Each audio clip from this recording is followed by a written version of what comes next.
Students, good morning. Class 7th Hindi first 19 chapter first lecture. बेटा, chapter का नाम है दुख का अधिकार।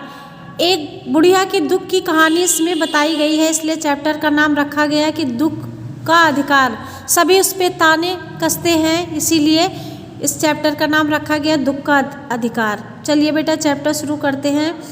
मनुष्य को उन्हें विभिन्न श्रेणियों में बांटा गया। पोशाक के समाज में मनुष्य का अधिकार है और उसको एक दर्जा निश्चित किया गया है। हमारे लिए अनेक दरवाजे बंद खोल देते हैं, परंतु कई बार ऐसा होता है कि ऐसी परिस्थिति आ जाती है कि जरा सा भी नीचे झुककर चलते हैं तो ये पोशाक बंधन और अड़चन बन जाती है। जैसे वायु की लहरें कटी हुई पतंग को सहसा भूमि पर नहीं जाने देती, और ख़ास परिस्थितियों में हमारी पोशाक हमें झुक सकने से रोके रहती है।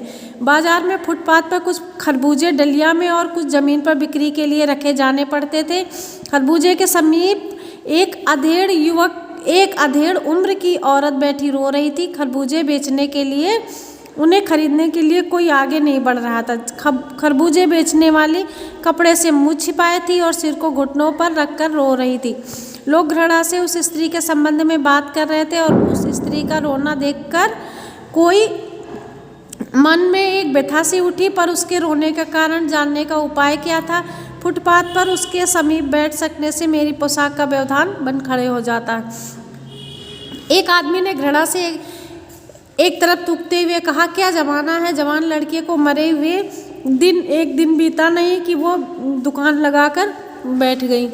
सभी उस बुढ़िया के बारे में तरह तरह की बातें बनाते हैं और कोई कुछ कहता है, कोई कुछ कहता है। जो परचून की दुकान पर लाला जी बैठे वो कहते हैं कि मरे जिए का इसको मतलब ही क्या है, दूसरे के धर्म ईमान का तो इसको ख्याल ही नहीं है। जवान बेटे के मरने के 13 दिन का सूतक है, फिर भी ये सड़क पर आकर खरबूजे बेचने लग गई। अब कोई ये नहीं जानता था कि इसके घर में सूतक है, इसके खरबूजे खा ले तो इसका ईमान धर्म ही नष्ट हो जाएगा। क्या अंधेरा, लाला जी कहते हैं। तो पास पड़ोस की दुकानों से पूछने पर पता चला कि 23 वर्ष का उसका जवान बेटा ख़त्म हो गया है। घर में उसकी बहू और पोता पोती है। लड़का शहर के पास 1.5 बीघा ज़मीन कछियारी का काम करता था और खरबूजे को डलिया बाजार में पहुंचाकर कभी लड़का स्वयं सौदे के पास बैठ जाता, कभी माँ बैठ जाती। लड़का परसों सुबह अंधेरे खरबूजे चुनने गया था तो गीली मेड़ की तरावट में विश्राम करते हुए एक सांप लड़के का पैर डस लिया। लड़के का पैर पड़ गया और सांप ने उसको डस लिया। लड़की की बुढ़िया माँ बावली होकर ओझा को बुला लाई। उसका झाड़ पोक भी हुआ, लेकिन उससे कुछ नहीं हुआ। उसका लड़का चल बसा। अब आदमी उसने उसको उसका अंतिम संस्कार करने के लिए उसके पास जो कुछ भी था सब उसके लड़के में लग गया, और तब भी उसका लड़का नहीं बचा। घर में जो कुछ भी था सब उसका लग गया। बाप नहीं रहा तो क्या हुआ, लड़के सुबह उठते ही भूख से बिलबिलाने लगे। उसके जो नाती पोते थे वो भूख से व्याकुल हो गए और उन्हें खाने के लिए उस बुढ़िया ने क्या किया बेटा, उसको खरबूजे दे दिए। और उसकी बहू को बहुत तेज़ बुखार आ गया तो उसने क्या किया, उसने खरबूजे लिए डलिया में और वो फिर डलिया में खरबूजे रखकर बेचने चली गई।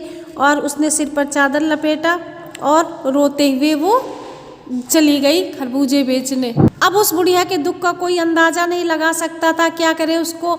अब उसको तो ये भी देखना था कि उसके घर में उसके जो नाती पोता है और बहू है वो सब, क्या बहू के इलाज भी करवाना था, तो वो खरबूजे बेचने का काम करती है।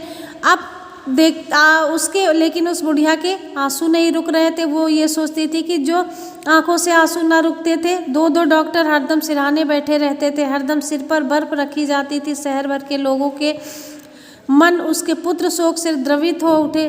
जब मन को सूझ का रास्ता नहीं मिलता तो बेचैनी से कदम तेज हो जाते हैं। उसी हाल में नाक ऊपर उठाए राह चलते ने ठोकर खाता मैं चला जा रहा था। सोच रहा था शोक करने गम मनाने के लिए भी सहूलियत चाहिए और दुखी होने।